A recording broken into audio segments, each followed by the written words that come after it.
Stage 4 of Paris-Nice was the first contact with the mountains. Jonas Vingegaard the centre of attention, but his teammate Matteo Jorgensen led the race and led him by 6 seconds at the start of the day. The weather had changed. Poor, overcast, even drizzling at the beginning. Plenty of raincoats on as they began the journey from Vichy to La Loge-des-Gardes, where there'd been a stage finish won by Tadej Pogačar, having dropped Jonas Vingegaard 2 years previous.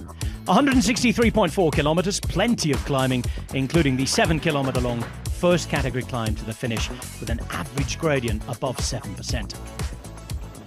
There was a really strong breakaway up the road and it had been a fast day. Visma Lease bike riding to protect Jorgensen's yellow jersey.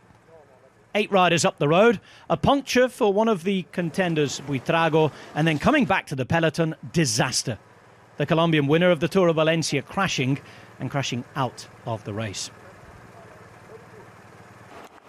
The break had just under 3 minutes of a gap. Those 8 strong riders, including Andreas Leknesund and Ben Swift, whose 2 teammates decided to attack behind with 50 k's to go.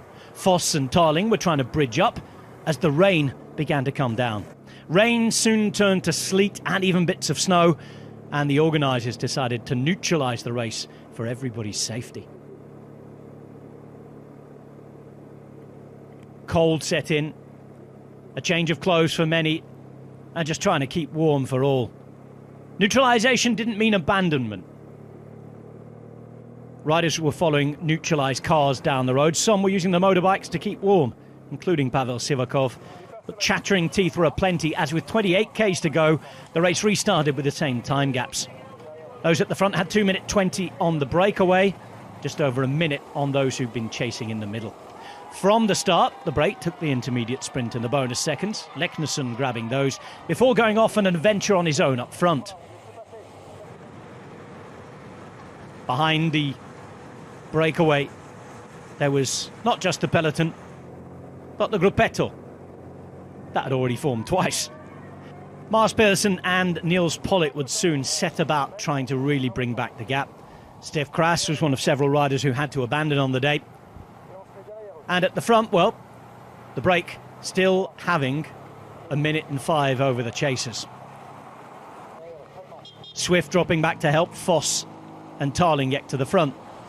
They would get to the front and they'd have just over half a minute of a gap as they headed to the final climb of the day. That much thanks to work from Swift and Tarling.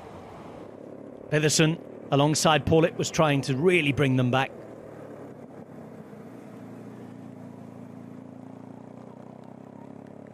And Alaphilippe had a puncture at just the wrong moment, ending any hopes he had of contesting things on this day at Paris-Nice. Pollitt's final turn came at the bottom of the climb. Same for Tarling, as Foss, with 39 seconds of a gap, tried to shock those chasing on. How would they deal with the weather? That was the big question, as well as the usual early season question marks.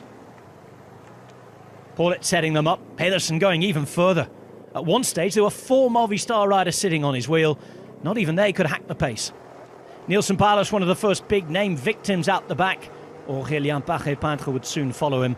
Ben O'Connor also being dropped. Not a good day reacting to the cold for them, having to get going again. Leknesund would be caught. The rest of the breakaway too. Only Tobias Foss remained out front on the own.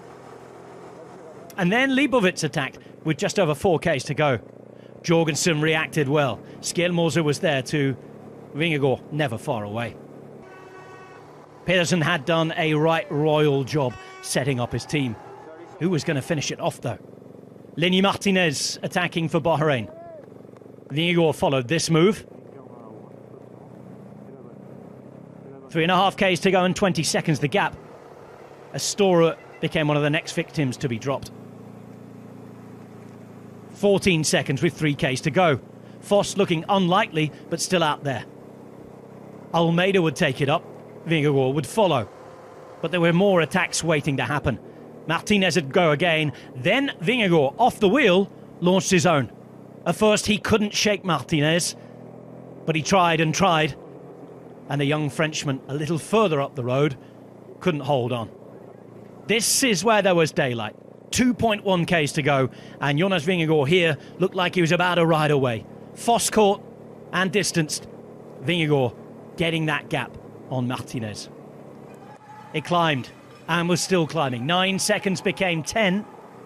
1.5 Ks to go, but behind also Almeida wasn't giving up. Suddenly the gap started to come down. Jorgensen followed well. Others were in the mix too. The gaps weren't going to be great. Could Vingegaard hang on? Everybody looked on in shock as it was coming down. Normally Vingegaard here would be riding away to victory. But the cold was affecting everybody. 200 metres to go, he was still out in front. That turned to 150. And just as it did, Joao Almeida approached and made one final effort to get on the two-time Tour winner's wheel.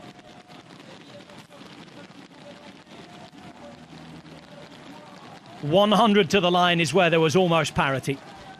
50 to the line is where he was overtaken.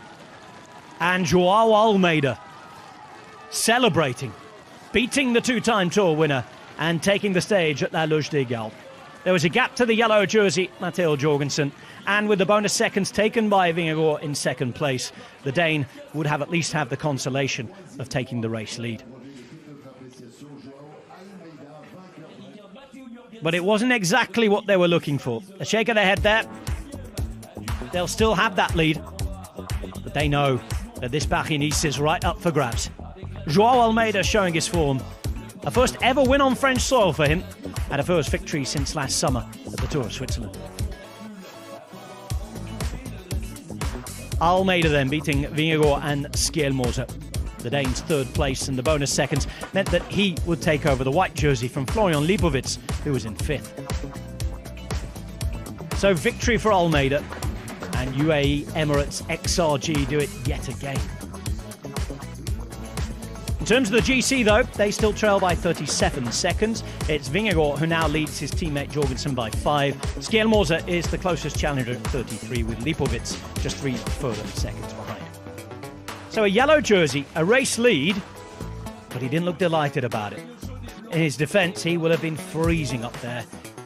A horrible day for everybody, maybe perhaps apart from Joao Almeida.